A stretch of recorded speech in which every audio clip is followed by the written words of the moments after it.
사도 바울이 예수를 믿고 하나님의 사람이 된 다음에 그 복음을 전하다가 옥에 갇히고 때리고 막 고난을 당하잖아요. 24장 23장에 기록된 말씀은 사도 바울의 복음을 전하면서 사도 바울을 죽이려고 맹세한 사람이 40명. 그렇죠? 그냥 먹지도 마시지 않고 바울을 죽이겠다고 하는 40명. 그래서 그 소식을 듣고 또 하나님께서 피할 길을 열어주셔서 피할 길을 주셨어요. 도망갔더니만 옮겨갔더니만 거기까지도 쫓아와서 바울을 고소하는 거예요. 고소해서 바울이 어떻게 해요? 지금 벨릭스 각하 앞에 서게 되는 거예요. 벨릭스 각하 앞에서 자기를 변명하는 거죠. 이제 바울을 고소했던 그 많은 사람들이, 유대인이 있던 사람들이, 특별히 변호사 터들로라고 하는 변호사가, 이 사람은 우리 민족들을 다 어지럽게 하고 거짓말을 했고 무엇을 했다라고 그렇게 지금 벨릭스 각하에게 이야기하고 있는 것이요. 그렇죠? 24장 전반전에. 그렇죠? 바울을 고발하고 그리고 고소하는 거예요. 그럴 때 이 사람은 전염병같이 나쁜 사람입니다 라고 얘기를 하죠. 그럴 때 바울이 오늘 이야기합니다. 10절에 오늘 주시는 말씀, 총독이 바울에게 머리로 표시하여 말하라 하니 그가 대답하되 당신이 여러 해 전부터 이 민족의 재판장 된 것을 내가 알고 내 사건에 대하여 내가 기꺼이 변명하고. 이제 바울이 이제 더들러 이제 변호사가 바울 너는 죄인이야, 악한 사람이야, 너는 그렇게 얘기를 하니까 이제 바울이 재판장 벨릭스 각하여 내가 당신께 내가 이런 것을 내 자신에 대해서 변호하겠습니다라고 변호하고 있는 내용이 지난주까지 주시는 말씀이에요. 그 말씀. 그러면서 그가 이렇게 얘기를 하죠. 14절에 기록되어 있는 말, 그러나 이것을 당신께 고백하리다. 나는 그들의 이단이라 하는 도를 따라. 저들은 나를 이단이라고 하지만 나는 십자가의 도를 외쳤습니다. 부활의 도를 외쳤습니다. 소망의 도를 외쳤습니다. 저들이 이단이라고 하지만 나는 십자가의 도, 예수의 도만 증거했습니다 라고 그렇게 그리고 하나님을 섬기는 것과 선자 하나님 말씀을 믿는 것, 그것만 외쳤습니다. 그리고 나는 하나님께 대한 소망을 가져야 됩니다. 인생의 죽으면 끝나는 것이 아니라 우리에겐 부활이 있습니다. 하나님에 대한 소망이 있습니다. 부활에 대한 소망이 있습니다 라고 전번에 얘기를 하는 거예요. 우리는 죽어도 부활의 소망이 있습니다. 하늘의 소망이 있습니다 라고 이야기를 하고, 그리고 오늘 본문의 말씀 보면 이렇게 얘기를 합니다. 16절입니다. 오늘 본문의 말씀 같이 한번 읽겠습니다. 이것으로 말미암아 하나님과 사람에 대하여 항상 양심에 꺼리낌이 없기를. 벨릭스 각하여, 저는 이러한 사실을 외쳤고요. 난 하나님 말씀만 증거했고 부활의 도를 증거했고 하늘의 소망을 외쳤습니다. 우리는 그것을 믿고 너희들이 섬겨야 된다라고 하는 것밖에 없습니다. 나는 하나님과 사람에 대해서 양심에 꺼리낌이 없기를 힘썼습니다 라는 것이 본문의 말씀이에요. 여러분, 하나님은 우리를 무엇을 볼까요? 시편 7편 9절에 보면 이렇게 말씀하고 있어요. 악인의 악을 끊고 의인을 세우소서. 의로우신 하나님이 사람의 마음과 양심을 감찰하시나이다. 하나님은 우리의 무엇을 감찰하시죠? 사람의 마음과 양심을 감찰하세요. 벨릭스 각하여, 자는 양심에 꺼리낌이 없어요. 하나님도 우리의 마음과 양심을 감찰하고 있습니다 라고 이야기하고 있어요. 마음이 뭐죠? 마음은 중심이에요. 우리의 중심이. 하나님 우리의 마음을 보세요. 중심을 보세요. 믿습니까? 내적인 것들을 보세요. 하나님께서 다윗에게 이렇게 내가 이세 아들 다윗을 만나니 내 마음이 합한 사람이라. 다윗은 하나님 보시기에 합한 사람. 하나님 보시기에 마음이 너 이렇게 마음이 이렇게 중심이 나를 향했어. 나를 그렇게 사랑해. 왜 이렇게 크게 네 마음이 언제나 나를 향하고 있구나. 됐다 그런 거죠. 우리 양심이라는 게 뭐죠? 우리 양심이라는 우리의 이성이요. 건전한 이성, 건전한 지성, 건전한 경험, 이런 것들이 다 그래서 양심이 말해주는 거잖아요. 양심이. 신명기 10장 12절에 보면 이런 말씀이 있어요. 이스라엘아, 내 하나님 여호와께서 내게 요구하는 것이 무엇이냐? 곧 내 하나님 여호와를 경외하여 그의 모든 도를 행하고 그를 사랑하며 마음을 다하고 뜻을 다하며 내 하나님을 섬기는 것. 하나님이 우리 신앙생활이 어떻게 하는 거냐? 하나님 마음으로 하나님을 사랑하고 뜻을 다하여 섬기고, 그런 것이 신앙의 삶이야. 그리고 한번 네가 신명기 4장 29절에 보면, 그러나 내가 거기서 내 하나님 여호와를 찾게 되리니, 네가 마음을 다하고 성품을 다하고 힘을 다해 하나님 섬기면서 하나님을 찾으면 하나님 너를 만나 주세요. 그게 성경의 진리예요. 그러니까 여러분이 마음을 하나님께 향하고 마음을 다하고 성품을 다하고 힘을 다해서 하나님을 섬기면서 그를 믿으면서 하나님을 찾으면 하나님 우리를 만나 주실 줄 믿습니다. 이것이 신앙의 삶이에요. 그런데 오늘 본문의 말씀하면 한 걸음 또 나가서 벨리스 가까이, 나는 양심에 꺼리낌 없이 신앙생활을 했습니다. 죄를 안 줬습니다. 그런 거예요. 근데 보세요, 사람들에겐요, 양심의 소리가 있잖아요. 그렇죠? 마음도 있지만 양심의 소리가 있잖아요. 시편 16편 다윗이 고백해요. 옆에 시편 16편 보시면요, 정말 다윗이요, 내가 항상 주를 섬긴다고, 나는 주를 내 앞에서 항상 섬깁니다. 그 다윗의 고백이에요. 16편에. 그러면서 7절에 보면 이렇게 말합니다. 나를 훈계하신 여호와를 송축할지라 밤마다 내 양심이 나를 교훈하도다. 우리가 하루 종일 있다가 하루 종일 생활하다가 저녁에 들어가면 가만히 누우면 한번 묵상해 보세요. 그러면 양심이 나에게 말해요. 박 목사, 너 그런 일을 하면 안 되잖아.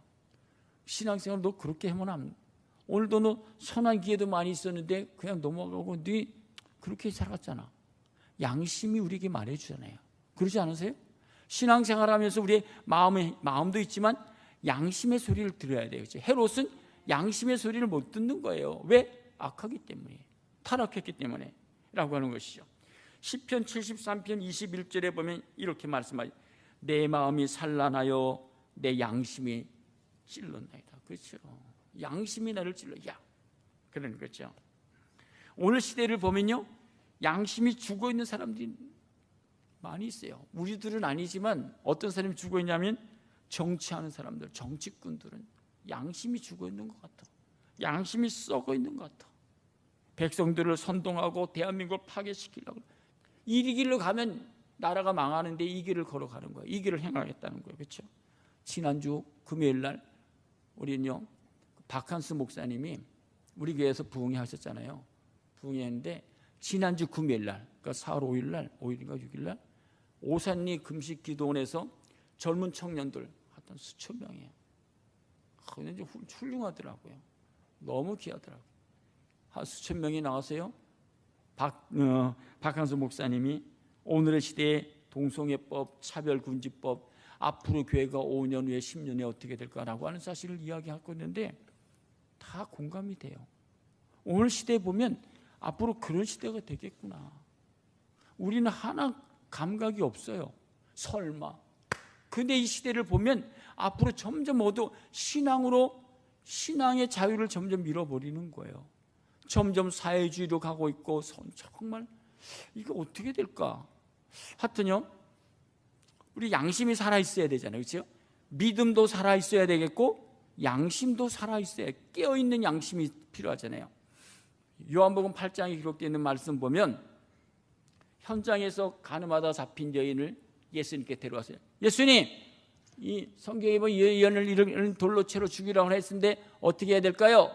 라고 끌고 왔을 때 예수님께서 하시는 말씀이, 너 중에 죄 없는 자가 돌로 치라고 예수님 말씀하세요. 그렇게 말씀할 때 그들의 8장 9절에 보면 이렇게 말해요.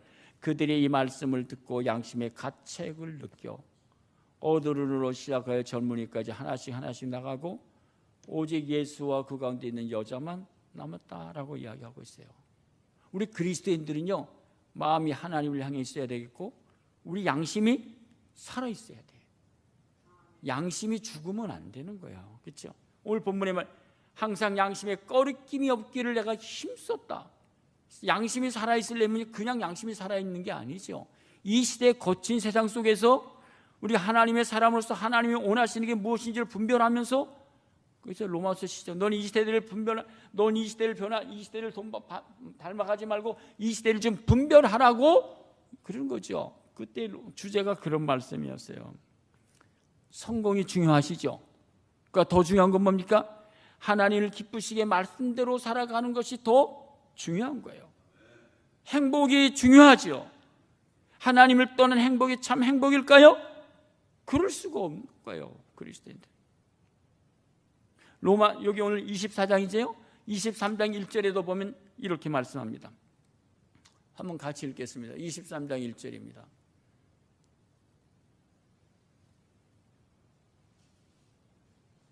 여러분 성경을 보세요. 같이 읽겠습니다. 시작.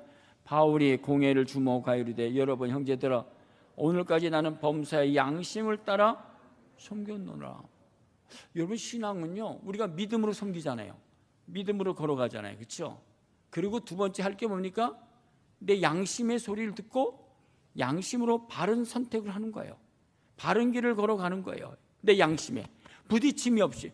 오늘 본문의 말씀 보면 확실하게 이렇게 나는 항상 하나님과 사람에 대하여 하나님 앞에서도 그렇고 사람 앞에서도 항상 양심에 꺼리낌이 없기를 힘쓰느라.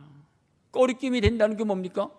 죄와 타협하게 되는 거예요. 꺼리낀다고 하는 것은 죄와 타협하게 되는 거예요. 그러니까 내가 고난이 있고 어려움이 있더라도 나는 괜찮다. 하나님과 사람에 대해서 나는 항상 꺼리낌이 없기를 나는 힘쓴다. 그냥 되어지는 게 아니잖아요. 그렇죠?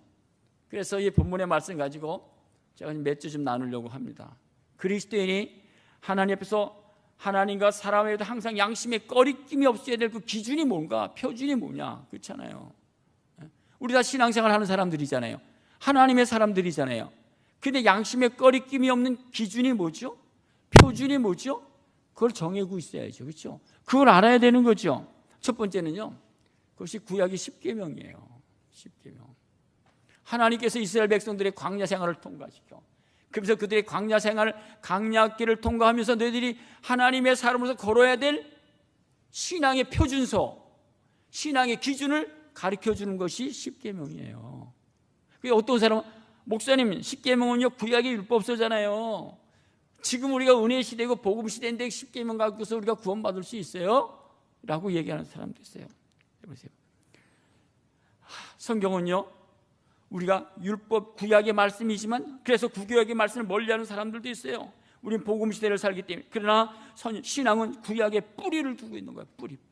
구약의 뿌리를 잃어버리면 신앙생활을 바르게 할 수 없어요. 바른 길을 걸어갈 수 없어요. 그것이 신앙의 삶이에요.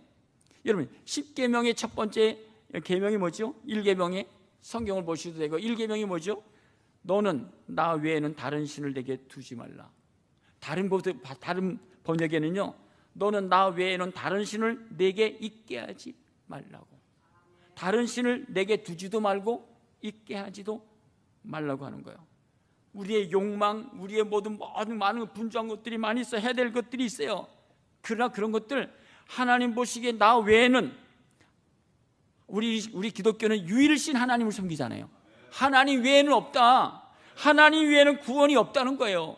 유일신을 섬기는 우리 기독교잖아요. 그렇죠? 가톨릭 행하는 거 보면 여러분이 다원주의, 한국에는 지금 다원주의, 다원 종교들이 많아갖고요. 하나님 외에는 구원이 있다고 하는 사람들이 가톨릭도 그래요. 무슨 교회 다 그래요 지금요. 불교도 그러고. 다른 일에서는 구원 얻을 수 없나니 천하 인간이 구원 얻을 만한 다른 힘을 내게 주신이 없다고 믿습니까? 그러니까 우리는 다른 일을 통해서는 구원 없는 것을 우리가 확실히 믿어야 되는데 그 믿는 고백이고요. 또 한 가지는 우리가 정말 하나님이 나의 인생의 유일신이라면 살아갈 때 어떻게 선택을 해야죠? 어떻게 분별해야죠? 마태복음 6장 24절에 보면 이런 말씀을 하고 있어요. 마태복음 6장 24절 같이 읽겠습니다. 시작.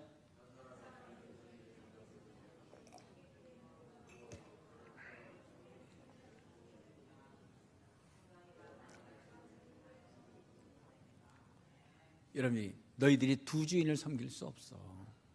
너희 인생의 주인은 나야. 그런 거예요. 이 신앙의 원칙에 분명히 서야 돼. 나 외에는 구원이 없고 나의 인생의 주인은 오직 하나님이시다. 다른 일은 없다. 다른 거는 내게 둘 수 없다. 이 원칙이 내 삶, 여기 뿌리를 박히고 있어야 되는 거예요. 그게 신앙의 삶이에요. 그게 기초예요, 기초. 근데 이것이 다 무너졌어요. 약해졌어요. 두 번째, 시간이 없으니까 십계명 제2가 뭐죠? 너를 위하여 새긴 우상을 만들지 말고, 또 위로 하늘에 있는 것이나 아래로 땅에 있는 것이나 땅 아래 있는 물속에 있는 것이나 아무 형상이 있는지 말며 그것들에 절하지 말며 그것들을 섬기지 말라. 나 여호와 너희 하나님 질투하는 하나님인즉 나를 미워하는 자의 죄를 갚되 아비로부터 아들에게 3, 4대까지 이르게 하고니와 나를 사랑하고 내 계명을 지키는 자에게는 1000대까지 은혜를 주시니라. 믿습니까? 오늘의 현대인의 우상이 누구죠? 뭐죠? 현대인의 우상. 세상의 것들이 다 우상이에요. 세상에는 돈, 명예, 권력, 하여튼 여러분들이 세상에 누리는 모든 것들이 다 우상이에요. 한마디로 네가 그런 것들을 가지고 하나님보다 더 사랑하면 다 우상이 된다는 거예요. 아주 쉬운 말로. 여러분들이 지금 모든 삶 속에서 하나님보다 그것을 더 사랑합니까? 그것을 더 하나님보다 사랑하십니까? 우리가 하나님을 사랑한다고 하면서도 내가 소유한 모든 것보다는 하나님 더 사랑하는 게 너무 약해요. 너무 약해져. 이 말씀은요, 하나님에 대한 신뢰와 헌신의 문제예요. 헌신의 문제. 잠언 22장 19절에 보면 이렇게 말합니다. 내가 내게 여호와를 의뢰하게 하여 이것을 오늘 특별히 내게 알게 하였느니.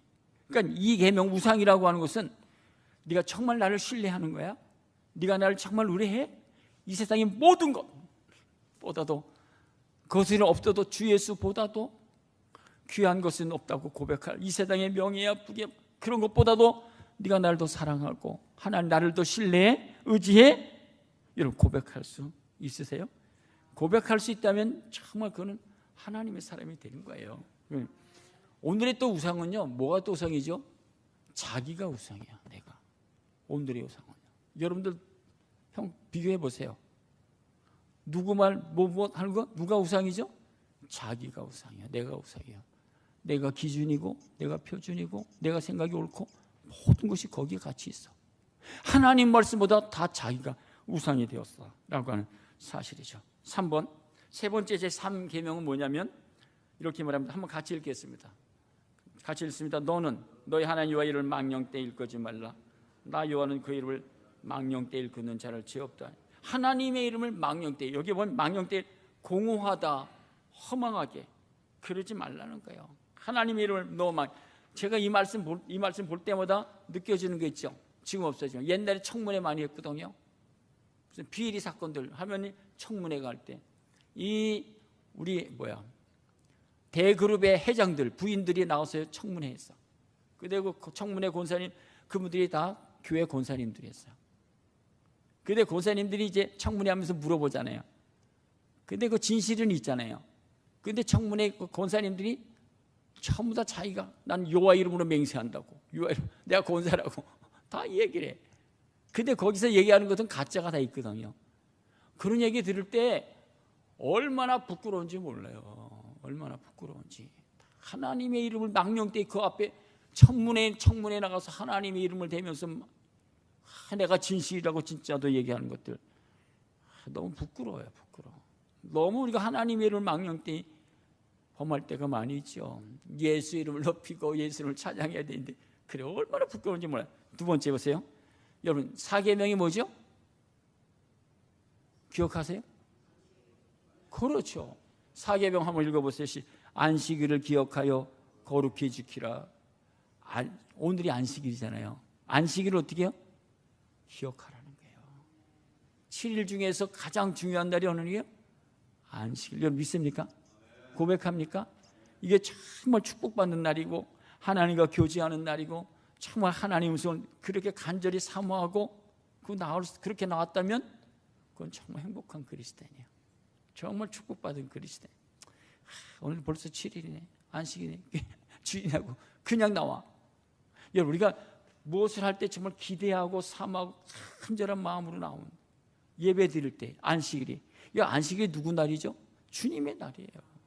주님의 날. 옛날에는 농경시대에는요, 우리나라 또 이민 갔을 때는요, 모든 사람들이요 7일 동안 다 일했어요. 농경사에도요 7일 동안 다 일을 했어요. 하루 쉬면은 굶어 죽고 하루 쉬면 놀면 다 손해 보이기 때문에 7일 동안 일을 했어요. 그럴 때 하나님께서 말씀을 통해서 하루를 쉬라고. 이건 대변혁이었어요. 새로운 개혁이었어요. 아니 7일 하도 우리가 먹기 살기 어려운데 하루를 쉬어? 있을 수 없다. 하나님께서요, 하나님 있는 사람들에게 하루를 안식하도록 하셨어요. 이건 대놀라운 변혁이었어요. 변화였어요. 개혁이었어요. 내가 책임져 줄 거야. 그 대신 네가 6일 동안 열심히 일을 해. 라는 그런 말씀이에요. 여러분, 안식일을 기억한다라고 하는 말씀은요, 내가 정말 주님과 깊은 교제, 그리고 그 날을 거룩히 지키라고. 이 날을 거룩하게 지키는 거예요. 언젠가 오늘의 여러분들이 오늘의 선악과가 뭐냐? 안식일이에요. 안식일 범하는 거. 하나님께서 에덴 동산을 창조하고 야 선악과를 따먹지 말라 그랬잖아요. 따먹고를 따먹고 죽는다고 얘기했잖아요. 신약의 선악과는 뭘까? 안식일을 범하는 거예요. 이해가 되세요? 근데 전 이해가 돼요. 모든 사람들이 안식일을 다 내 날이라고. 내가 주인이 되어서 내 마음대로 해. 안식일은 누구 날이에요? 주님의 날이에요. 믿습니까? 하나님을 위해서 살아가는 거예요. 그렇죠? 그런 말씀이고요. 그래서 안식일은요, 거룩하게 안식일을 기억하고 거룩하게 지키고 쉼을 드리고 그리고 그렇게 하나님 주시는 은혜를 공급받는 것이다. 그거는 사실을 기억해야 되겠고요. 또 보세요. 제5계명은 뭐죠? 이렇게 시작하죠. 내 부모를 공경하라. 그리하면 너희 하나님 나 여호와가 내게 준 땅에서 내 생명이 길리라. 라고 하는 말씀이에요. 요 말씀이 왜 이렇게 근거가 됐냐면요, 예수님께서 이 말씀을 잘 풀이해 놓았어요. 부모를 공경하라고 하는 그런 말씀. 여러분들은 다 부모님 잘 공경하잖아요. 그렇죠? 여러분들 잘 섬겨요. 잘 섬긴다. 그렇죠? 그런데 보세요. 마가복음 7장에 보면 이렇게 말씀하고 있어요. 7장부터 보시면 같이 읽게. 또 이르시되 너희가 너희 전통을 지키려고 하나님 계명을 잘 절버린도다. 전통을. 모세는 내 부모를 공경하라고 또 아버지나 어머니를 모욕하는 자는 죽임을 당하려. 그러니까 부모를 잘 공경해야 돼. 근데 보세요. 11절 12절 같이 한번 읽겠습니다. 너희는 이르되 사람이 아버지에게나 어머니에게나 말하기를 내가 드려 유익하게 할 것이 곧 고부라 하나님께 드림이 되었다고 하기만 하면 그만이라 하고 자기 아버지나 어머니에게 다시 아무것도 하여 드리기를 허락하지 아니하고 너희가 전한 전통으로 하나님 말씀을 폐하며 또 이와 같은 일. 이게 한마디로 네가 하나님 섬긴다고 해서 부모 드려야 될 것을 하나님께 드려놓고 부모에게 너희 공경하지 않으면, 베풀지 않으면 그건 안 된다는 거예요. 하나님께 예물을 드리고 하나님을 섬기는 거하고 부모를 공경하는 거는 별개다. 부모를 하나님 공경한다고 하고 부모 공경하는 게 인색하고 그러면 안 된다라고 하는 것이 본문에 주시는 말씀이에요. 핵심이요. 그렇죠? 근데 사실 부모님 공경하기 정말 요새 그렇게 얘기하잖아요. 자녀들이 자녀들에게 30만 원밖에 어렵잖아요, 매달. 그렇죠? 그런데 정부에서 30만 원 주는 거는 아무 소리도 없습니다. 잘 줘. 그러니까 부모님들이 얘기해. 너희들보다 정부가 더 낫다는 거예요. 정부는 꼬박꼬박 30만 원씩 주고. 그렇죠? 여러분 부모에게 30만 원 쓰기 힘들어요. 어려울걸요. 그렇죠? 깊이 생각해야 되고 그렇잖아요. 그런 시대가 됐다니까요. 하여튼 중요한 것은 우리가 주의를 한다고 하면서 하나님께 못한다고 하면서 그거 먼저 하고 부모를 섬기지 않으면, 공경하지 않으면 안 된다고 하는 사실. 6계명은 뭐죠? 살인하지 말라. 살인하지 말라. 오늘은요, 살인은 너무 많아요. 여기에 보면 우리가 생각할 것들이 많이 있어요. 전쟁에서 살인은 그건 살인이라고 이야기할 수가 없는 거죠. 우리나라에 사형제도가 있지, 이거 폐지해야 되냐 안 해야 되냐 여러 가지 이야기 많이 있어요. 하여튼 하루아침에 일어나면 사람을 죽였다면 그냥 무도한 일들이 너무나 많이 있어요. 살인에도 직접 살인이 있고 간접 살인이 있어요. 여러분, 살인이 여기서부터 시작돼요. 마태복음 5장 21절 22절 한번 같이 읽겠습니다. 살인이 여기서부터 시작되는 겁니다. 같이 읽겠습니다. 시작.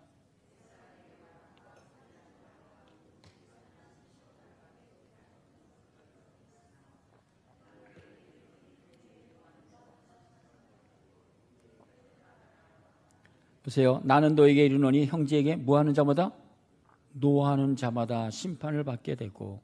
여러분, 살인은 어디서부터 시작되죠? 분노부터 살인이 시작돼요. 왜? 가인이 아벨을 죽일 때요, 자기 재산은 자기가 하나님께 드린 재산은 받지 않고 아벨의 제사를 드리니까 가인이요 분노했어요. 가정에서 우리 부모님들, 우리 부부 이렇게 하다가 분노할 때가 있죠. 분노가 폭발하게 되면 마음속에 이게 일어나는 거예요. 그렇죠? 그 일어나는 게 뭘까요? 살인이에요, 살인. 여러분, 너무 무서운 말씀이에요. 그러니까 여러분 보세요. 자녀들에게도 분노가 막 일어날 때 많죠. 그러죠? 그게 뭘까? 살인에 들어가는 거예요. 그러니까 우리가 정말 언제나 자기를 쳐 죽이고 부드럽고 나는 마음이 온유하고 겸손하니 예수님 마음의 겸손 온유를 날마다 터득해야 돼. 그렇게 닮아가야 되는 거야. 우리는요 분노가 너무 쉽게 일어나. 저도 마찬가지예요. 다 인생은요 다 아직까지 정말 다듬어지지 못해갖고 화가 날 때가 많이 있어요. 그러나 그것이 어떻게 나요? 사망에 이르는 거예요. 여러분 항상 조심해야 된다라고 하는 사실이고요. 또 7번째는 뭐죠? 7계명이 간음하지 말라고 하는. 시대가 이게요. 옛날에는 간음이 큰 죄악이 되고 뭐 정말 어마어마한 거였는데 이제는요 너무 많아갖고 간음을 죄라고 생각하는 사람들이 별로 없어요. 그러지 않으세요? 간음도 법으로도 옛날에는 형사 고발하고 뭘로 그런 거 다 폐지됐잖아요. 여러분 간음을 하게 되면 뭐가 무너지죠? 가정이 무너지고 여러분, 자신이 무너져. 간음만 하면 자기 자신이 무너져. 가정이 무너져. 사회가 무너져.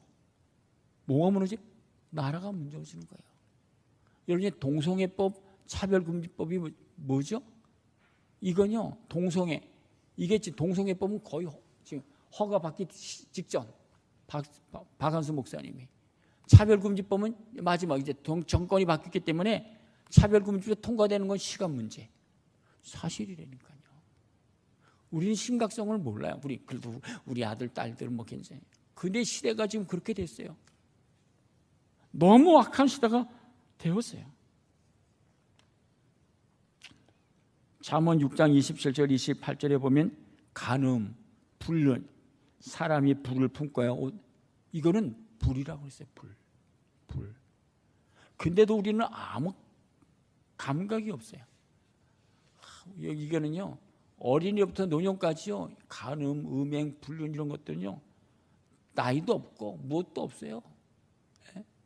항상 우리가 깨어 있어야 돼.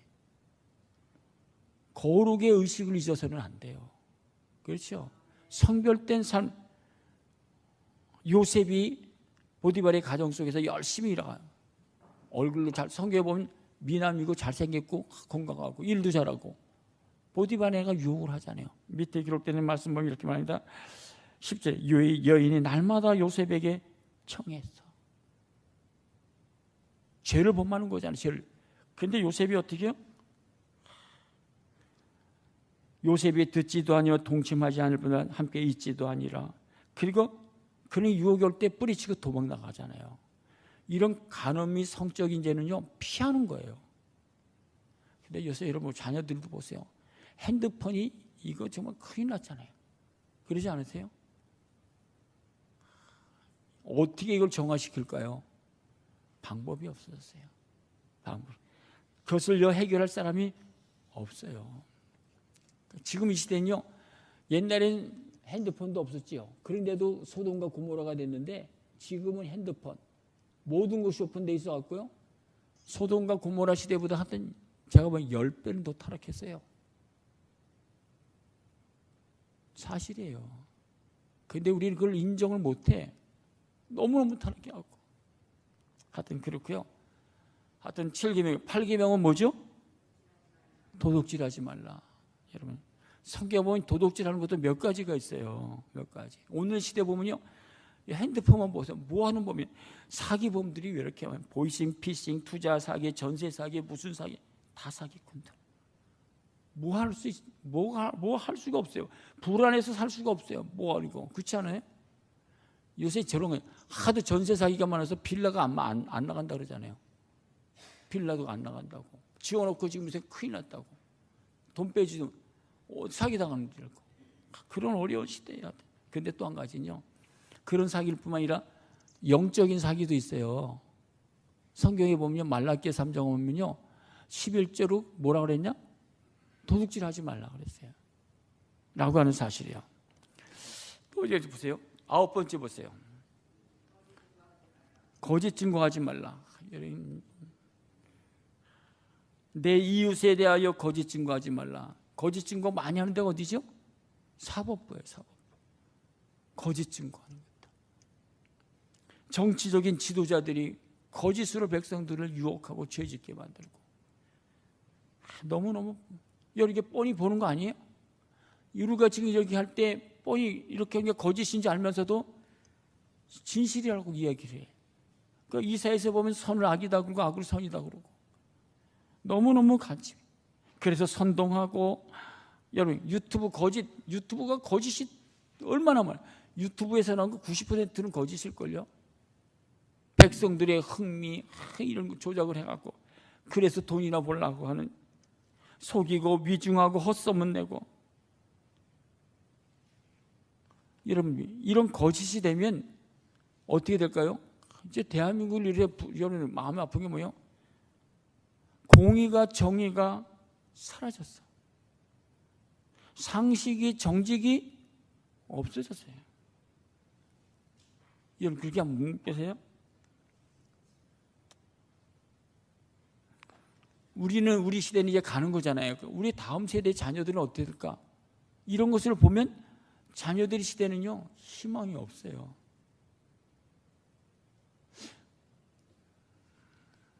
어떨까 정말 너무너무 이 사회분만 그러니까 이 사회가 망해지는 게 뭐죠? 국회가 그래서 국회가 사법부가 그래. 그럼 이 나라가 공의가 정의가 바로 질서질까요? 무너졌어요. 말은 공의롭게 정의롭게 한다고서 사법 국회가 병들었고 사법부가 병들었는데 어떻게 이 나라가 바로 서겠어요? 또 한 가지 10번째 10번째 계명이 뭐죠? 내 이웃에 탐내지 말라. 내 이웃의 안내나 그 남종이나 그 여종이나 그의 소나 우리 내 이웃을 탐내지 말지라. 탐내는 게 뭡니까? 탐심이잖아요.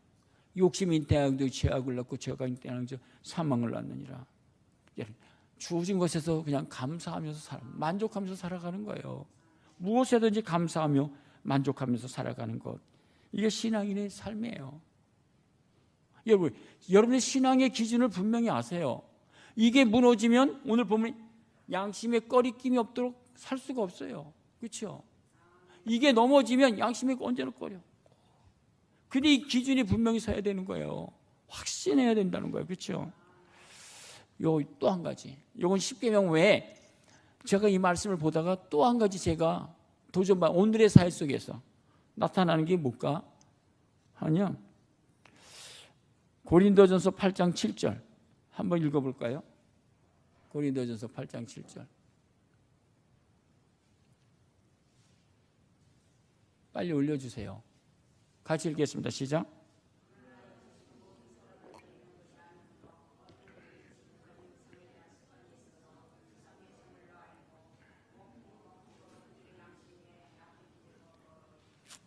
또 한 가지는요. 오늘의 그건 이제 사실 10계명 10가지잖아요. 제가 이 말씀 보면서 오늘 사회 정말 이것도 양심에 꺼리끼는 것들이 너무나 많다. 또 한 가지 이거하고 보세요. 창세기 9장 21절 같이 읽겠습니다. 창세기 9장 21절 같이 읽겠습니다.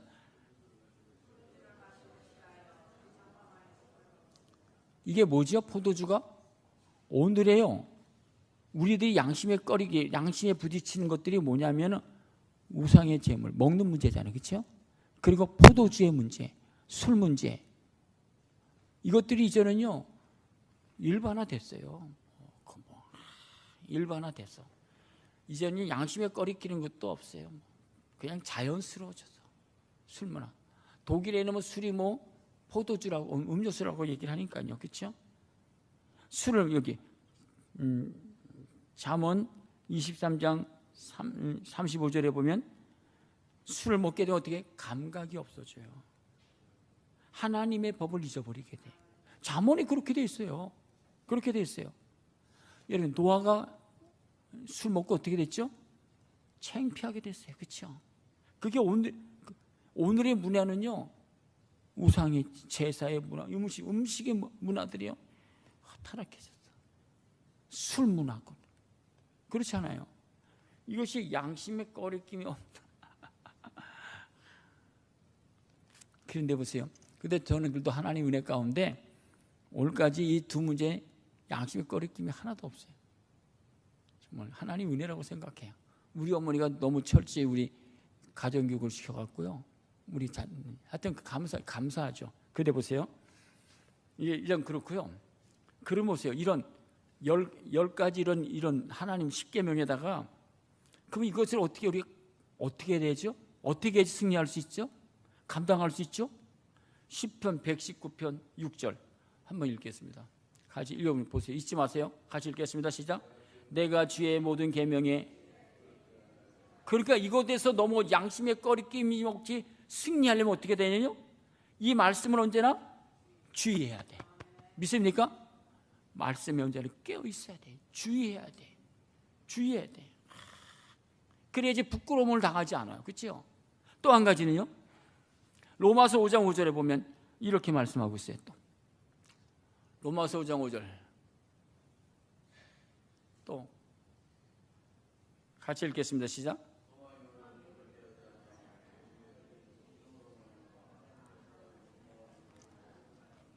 이게 뭐죠? 우리 힘으로 어려워요. 삶의 현장에 가면은 우리 군대 들어가서 하지 뭐. 또 핫하니 뭐 파티한다고 회식한다고 술 갖다 주죠. 뭐 갖다 주지? 이기가 정말 이기가 신앙 감당하기가 어려워. 다니엘처럼 살아가기가 어려워. 요셉처럼 살아가기가 어려워. 그러니까 보세요. 항상 주의 계명에 언제나 깨어 있어야 되고 어떻게 해요? 성령의 도우심을 받아야 돼. 성령의 능력이 임해야 돼. 성령으로 옷 입혀줘야 돼.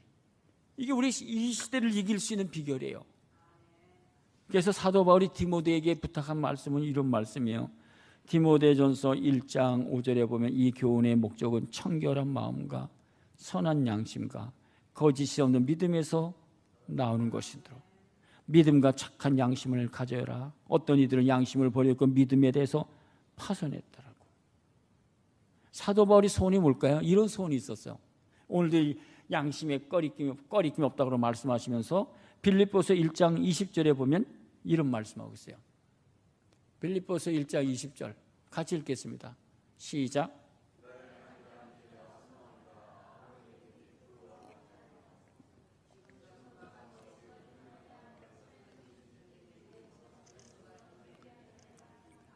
그러니까 사도 바울의 신앙의 기준이 뭐죠? 가치가 나는 양심에 꺼리낌이 없기를 나는 항상 힘쓴다고 이야기하면서 나는 무엇이든지 아무 일이든지 부끄러워하지 않겠다고. 무슨 일을 당할 때 나는 부끄러워하지 않겠다고. 여기 여러분의 삶 속에서 부끄러워해야 될 게 뭐가 있죠? 어디? 고난이라고 하는 아픔이 와. 실패라고 하는 아픔이 와. 그럴 때 우리가요 넘어지기가 쉬운 거야. 타협하기가 쉬운 거야. 그들과 하나 되기가 쉬운 거야. 돈이 없어. 뭐가 들어와. 이건 아니야. 거절하기 어렵죠. 사도 바울이 소원이 무엇입니까? 나는 아무래든지 부끄러움이 없었으면 좋겠다. 나는 어떻게 양심에 꺼리낌이 없는 삶을 살아갔으면 좋겠다. 거기에 보면요 계속해서 그렇게 있어요. 사도 바울이 디모데에게 부탁하는 거예요. 그래서 디모데 후성에도 1장 8절에도 이렇게 말합니다. 주를 위하여 갇힌 데 된 나를 부끄러워하지 마. 나 지금 갇혀있지만 부끄러워하지 마. 나 괜찮아. 그렇게 하고 있죠. 그래서 사도 바울이 디모데에게 계속해서 이렇게 권면해요. 디모데 후서 2장 15절 한번 같이 읽겠습니다. 디모데후서 2장 15절입니다. 같이 읽겠습니다. 여러분 아까 우리가 했죠. 주의 계명에 주의해야 된다고. 그래야 부끄럽지 않는다고. 그래서 디모데후서 2장 15절 같이 읽겠습니다. 시작.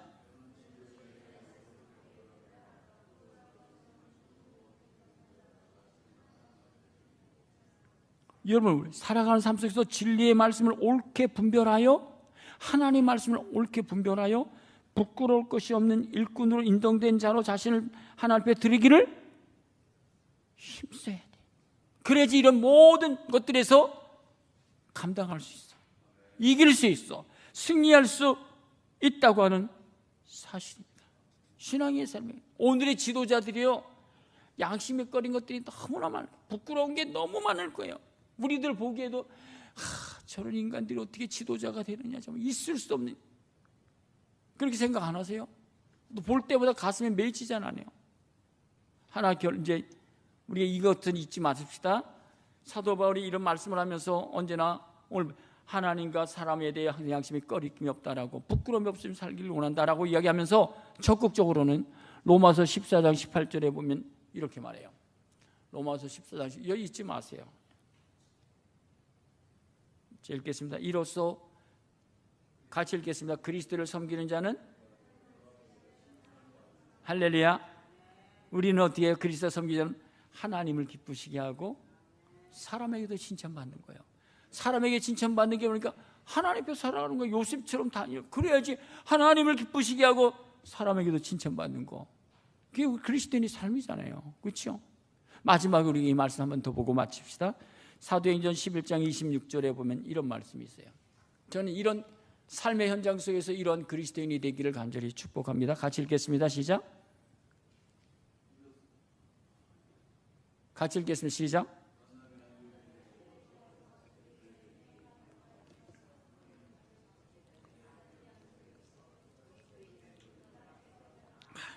안디옥 교회 교인들을 볼 때, 야, 저들은 정말 그리스도인이구나 라고 인정함을 받았다는 거예요. 우리가 세상에서 살아갈 때 어떻게 해요? 야, 제가 다 분명하군요. 우리 김학문 장로님은 차 타서 언제나 전도. 이거 전도는 그리스도인이라고 확실히 인정받는 거예요. 이게 신앙의 삶이에요. 누구한테 내가 나를 인정하는 게, 하나님과 사람 앞에 대해서 내가 그리스도인 인정함을 받는 것. 여러분 우리가 오늘 본문의 말씀 보면 양심에 꺼리낌 없이 죽는 것도 양심에 꺼리낌이 없어야 돼요. 우리 염혜정 선생님이 그거 한번 읽어드릴까요?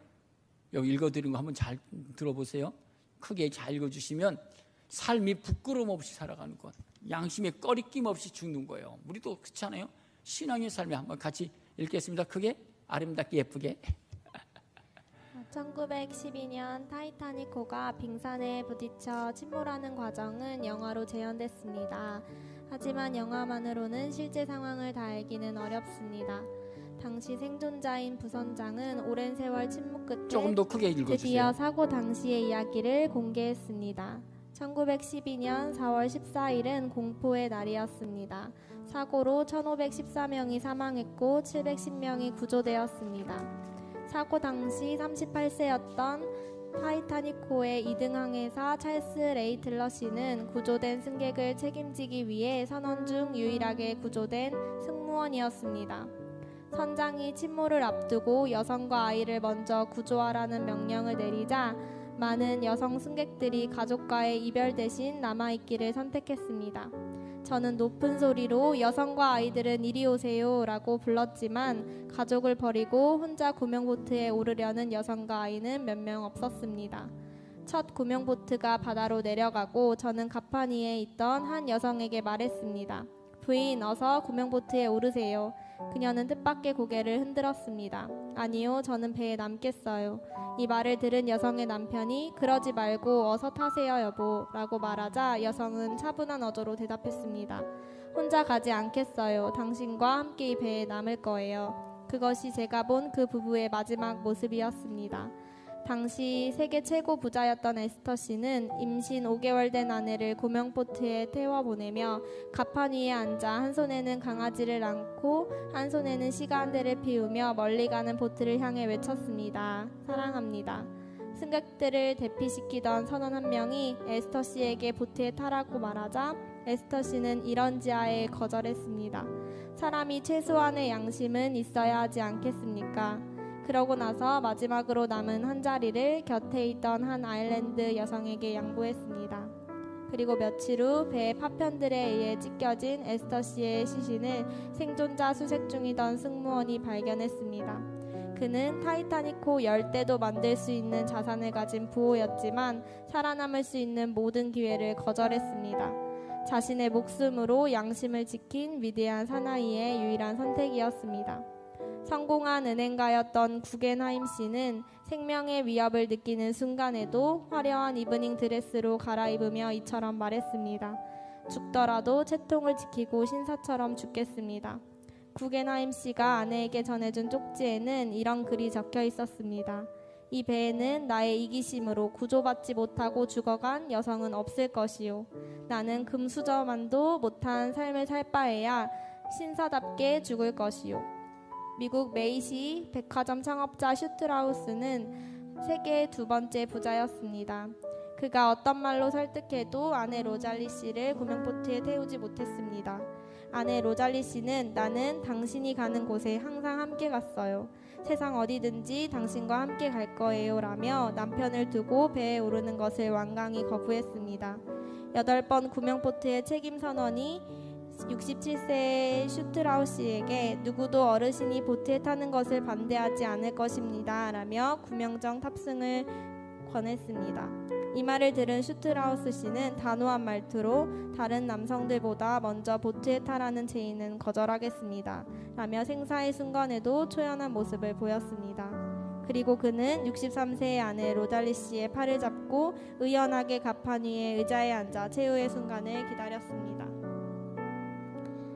프랑스 상인 와트열 씨는 2 아이를 보트에 탄 여인들에게 부탁하고 배 위에 남아 아이들과 작별했습니다. 2 아들은 이렇게 구조되었고 세계 각지의 신문사들이 어머니를 찾을 수 있도록 연달아 사진을 실어주어 어머니와는 재회할 수 있었지만 배에 남겨진 아버지는 다시 볼 수 없었습니다. 남편과 미국으로 신혼여행을 떠난 리더 파스 씨는 남편을 꼭 껴안고 혼자 살아남는 것을 거부했습니다. 남편은 그녀를 때려서라도 기절시킬 수밖에 없었습니다. 정신이 돌아왔을 때 그녀는 이미 바다 위에 떠있는 구명보트 안이었습니다. 그리스 로잔의 생존자 모임에서 스미스 부인은 자신에게 자리를 양보한 여성을 회고하며 이렇게 말했습니다. 당시 제 2 아이가 구명보트에 오르자 만석이 돼서 제 자리는 없었습니다. 이때 한 여성분이 일어나 저를 구명보트로 끌어당기며 말했습니다. 올라오세요. 아이들은 엄마가 필요합니다. 그 대단한 여성은 이름을 남기지 않았습니다. 사람들은 그녀를 위해 이름 없는 어머니 기념비를 세웠습니다. 희생자 중에는 억만장자 아스테드, 저명 신문가 햄스테드, 육군 소령 바트, 저명 엔지니어 로우부어 등 사회의 저명 인사가 많았지만 이들 모두 곁에 있던 가난한 농촌 부녀들에게 자리를 양보했습니다. 타이타닉호의 주요 승무원 50여 명 중 구조를 책임졌던 2등 항해사 레이틀러 외에 전부 자리를 양보하고 배와 함께 생을 마감했습니다. 새벽 2시 각자 도망하라는 명령을 받았지만 1번 연산사 존 필립스 씨는 여전히 전산실에 앉아 마지막 순간까지 SOS를 입력하며 자신의 보직을 떠나지 않았습니다. 선미가 물에 가라앉기 시작했을 때 삶과 죽음의 마지막 순간 사람들이 사랑한다는 마지막 날을 남겼습니다. 그러나 예외도 있었습니다. 일본 철도원 차장인 호소 도텍스스트는 여장을 한 채 여성과 어린이들로 채워진 10번 구명보트에 올랐습니다. 그는 귀국 후 바로 퇴직을 당했습니다. 모든 일본 신문사와 여론은 그를 공개적으로 비난했으며 그는 10여 년 뒤 후회와 수치로 가득 찬 삶을 마감했습니다. 1912년 타이타닉호를 기리는 자리에서 타이타닉호를 건조한 선박회사 화이트스타 라인은 희생자들에게 이렇게 말했습니다. 남성들의 희생을 요구하는 해상 규칙은 그 어디에도 존재하지 않습니다. 단지 그들의 행동은 약자들에 대한 배려이자 그들의 개인적인 선택이었습니다. 다니엘 알란 버틀러는 약자를 살리기 위해 희생한 사람들을 기리며 이렇게 말합니다. 그들은 태어나서부터 세상에서 가장 중요한 것은 책임감이라는 교육을 받았기 때문에 가능한 일이었습니다. 삶 앞에서는 모두가 평등합니다. 사랑하는 사람의 손을 놓치고 혼자 남겨져 돈과 유산으로 외롭게 살아가는 것은 의미가 없습니다. 죽음 혹은 삶의 어떤 고난과 마주친다 해도 서로를 아끼고 사랑하는 마음은 절대 잊어서는 안 될 것입니다. 죽음을 목전에 둔 상황에서 다른 사람들을 위해 죽음을 선택한 분들의 희생정신에 고개가 숙여집니다. 매일 만사에 허덕이는 우리 삶, 우리는 무엇을 위하여 살아갈까요? 지금 내 삶을 지탱하고 이끌어가는 것은 무엇인가요? 내가 이 세상 마지막 순간까지 가슴에서 놓아서는 아니 될 가치는 무엇일까요? 이 물음에 답하며 잊었던 내 삶의 가치를 살아가는 삶을 살아갑시다. 아멘. 죽음 앞에서도 양심이 꺼리낌 없이 죽어가는 것, 이 그리스도인의 삶입니다. 그런 성도 저도 되고 여러분들 오늘 본문의 말씀을 통해서 마음속에 되새겨서 10계명, 일체적인 삶의 기준인 것을 기억하고 우리가 항상 말씀에 깨어있고 또 성령의 도우심을, 우리가 넘어진 적도 많이 있잖아요. 제가 운전한 쟤도 안 넘어졌겠어요? 다 넘어졌죠. 그러나 다시 이 말씀 듣고 이제부터라도 요셉처럼 다니엘처럼 뜻을 정하고서는 믿음으로 승리하는 삶이 되길 간절히 축복합니다. 할렐루야.